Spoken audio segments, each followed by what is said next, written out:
back to Walker Boy Outdoors. Uh, since I don't have little men this part of the week, I went ahead and decided I was going to do new trot lines for this year. In with the new, out with the old. I run trot lines when I'm doing a lot of my pole fishing. It puts a lot of meat in the freezer real fast. And since I supplement all of my fish with catfish a lot of times, so if I have like canned tuna, I don't use. A lot of times we use smoked catfish that I've canned up throughout the year. But I'm going to show y'all how I make mine. There's tons of different ways to make trot lines. So let's get into it. At the tag end, which is the very end of it, I normally put either two beads like that, so it's easier to pull on, or back here, grab this one.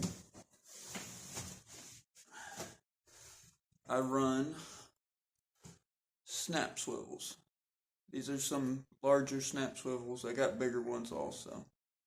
And I just clip these to another line, or wrap it around a tree and clip it to it itself, so it makes a loop to go around whatever I'm hooking to. And I can attach it to an anchor and anchor it out.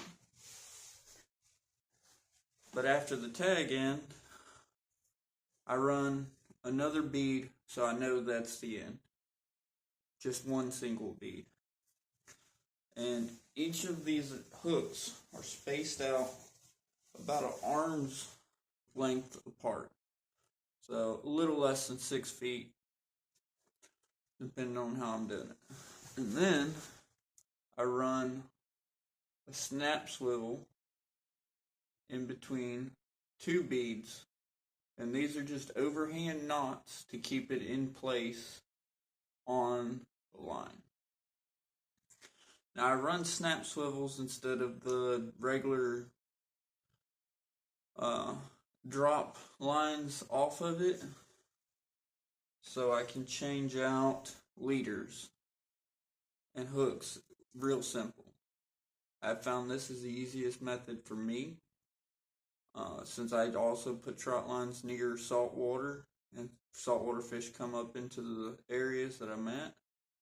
I like to be able to just snap a new leader on and move on, because I can swap my leaders to steel leader if I'm noticing a bunch of them are bitten off by sharks or something that's a toothy critter. And I try to not do that. This also keeps it, if little man gets tangled in this in the boat, like kids do, I won't have a bunch of drop lines hanging from it. Or if I feel a big pull somewhere on this line as I'm running it, I won't have a hook that could possibly pull and go into my arm or hand and pull me out of the boat. That's definitely something I do not want. So I use snap swivels, all kinds of different leaders. Some are longer, some are shorter, just depends on what I want. Now with the ones that don't have a snap swivel on the ends, what I like to do is just loop it around the tree, log, whatever I'm using. Wrap it around once, wrap it around twice, and then pull it up through my loop, and I can cinch this down to where it works better on round stuff. This will hold, and I can run my trot line.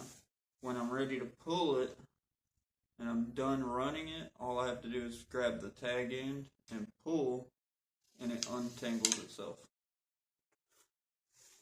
keeps it from having to cut my lines all the time, and just makes it a little easier when I'm running my lines.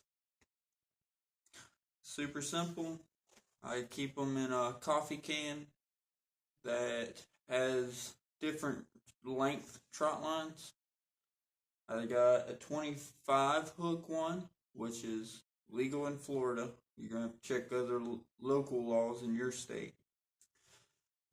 I have two 12-foot or 12 hook ones that have 12 of the snap swivels just like that on it, so I can run 12 hooks on it. And I'm going to be making up some 6-hook ones. And all of these are going to be stacked in a coffee can temporarily until I make some trotline jump boxes for them. I'm still experimenting with different materials when it comes to jump boxes. And for those that don't know what a jump box is, it's a square box that has, I actually got one right here.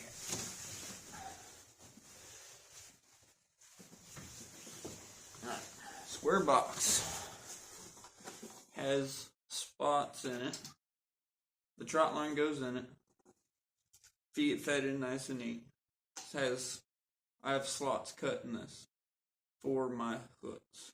I don't like this yoga mat material. I thought I did. Used it. Changed my mind on it. But your hooks just go in these little slots after you bait them. So then you get your tag in, put it on your weight or your tree, and then you just feed it out, whether you're going downriver or we're using a motor. And as the trot line feeds out, it'll pull a hook off. And it just keeps going, and you rotate your box when you get to the end.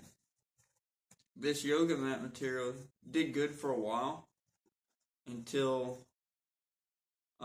it just got real. It's not as rigid as I would like, so I have some new material that I'm going to be using that's actually kind of a harder foam, and I'm going to see how that does with holding my hooks in place. And this one, I was running a lot bigger trot line for when I have people with me. I can run up to 50 hooks. So I'm going to redo this jump box, and I'm going to make some smaller ones, because this is the big line. And this thing is like 2 football fields long. It's huge, because I have 2 arm lengths in between where my drops go.